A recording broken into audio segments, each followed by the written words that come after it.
So Pilate came out to them and asked, "What charges are you bringing against this man?" If he were not a criminal, they replied. we would not have handed him over to you. Pilate said, "Take him yourselves and judge him by your own law." But we have no right to execute anyone. The Jews objected. This happened so that the words Jesus had spoken, indicating the kind of death he was going to die, would be fulfilled. Pilate then went back inside the palace, summoned Jesus, and asked him, "Are you the king of the Jews?" Is that your own idea? Jesus asked. Or did others talk to you about me? "Am I a Jew?" Pilate replied, "It was your people and your chief priests who handed you over to me. What is it you have done?" Jesus said, My kingdom is not of this world. If it were, my servants would fight to prevent my arrest by the Jews. But now my kingdom is from another place. "You are a king, then," said Pilate. Jesus answered, You are right in saying I am a king. In fact, for this reason I was born, and for this I came into the world, to testify to the truth. Everyone on the side of truth listens to me. "What is truth?" Pilate asked. With this he went out again to the Jews and said, "I find no basis for a charge against him. But it is your custom for me to release to you one prisoner at the time of the Passover. Do you want me to release the king of the Jews?" They shouted back, No, not him! Give us Barabbas! Now Barabbas had taken part in a rebellion.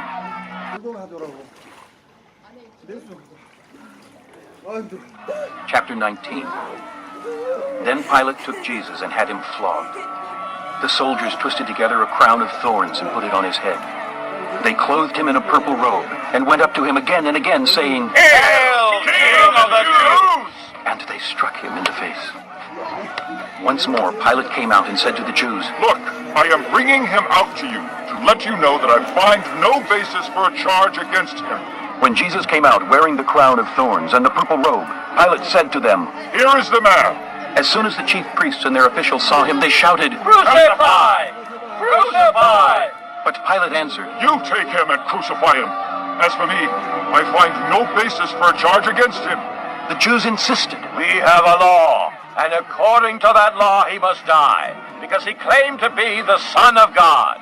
When Pilate heard this, he was even more afraid, and he went back inside the palace.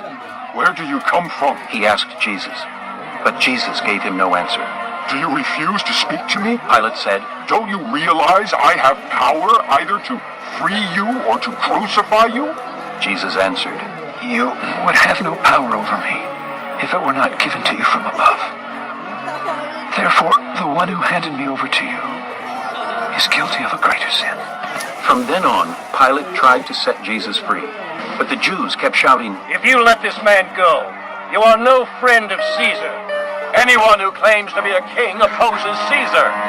When Pilate heard this, he brought Jesus out and sat down on the judge's seat at a place known as the Stone Pavement, which in Aramaic is Gabbatha. It was the day of preparation of Passover week, about the 6th hour. "Here is your king." Pilate said to the Jews, but they shouted, Take him away! Take him away! Crucify him! "Shall I crucify your king?" Pilate asked. We have no king but Caesar. The chief priests answered. Finally, Pilate handed him over to them to be crucified. So, the soldiers took charge of Jesus. Carrying his own cross, he went out to the place of the skull, which in Aramaic is called Golgotha. Here they crucified him, and with him 2 others, one on each side, and Jesus in the middle. Pilate had a notice prepared and fastened to the cross. It read, Jesus of Nazareth, the King of the Jews. Many of the Jews read this sign, for the place where Jesus was crucified was near the city, and the sign was written in Aramaic, Latin, and Greek. The chief priests of the Jews protested to Pilate. Do not write the King of the Jews, but that this man claimed to be King of the Jews. Pilate answered, "What I have written, I have written." When the soldiers crucified Jesus, they took his clothes, dividing them into 4 shares, one for each of them, with the undergarment remaining. This garment was seamless, woven in one piece from top to bottom. Let's not tear it. They said to one another, Let's decide by lot who will get it. This happened, that the scripture might be fulfilled, which said, They divided my garments among them, and cast lots for my clothing. So this is what the soldiers did. Near the cross of Jesus stood his mother's sister, Mary, the wife of Clopas, and Mary Magdalene. When Jesus saw his mother there and the disciple whom he loved standing nearby, he said to his mother, "Dear woman, here is your son. and to the disciple, Here is your mother." From that time on, this disciple took her into his home. Later, knowing that all was now completed, and so that the scripture would be fulfilled, Jesus said, "I am thirsty." A jar of wine vinegar was there. So they soaked a sponge in it, put the sponge on a stalk of the hyssop plant, and lifted it to Jesus' lips. When he had received the drink, Jesus said, "It is finished." With that, he bowed his head and gave up his spirit. Now, it was the day of preparation, and the next day was to be a special Sabbath. Because the Jews did not want the bodies left on the crosses during the Sabbath, they asked Pilate to have the legs broken and the bodies taken down. The soldiers therefore came and broke the legs of the first man who had been crucified with Jesus, and then those of the other. But when they came to Jesus and found that he was already dead, they did not break his legs. Instead, one of the soldiers pierced Jesus' side with a spear, bringing a sudden flow of blood and water. The man who saw it has given testimony, and his testimony is true.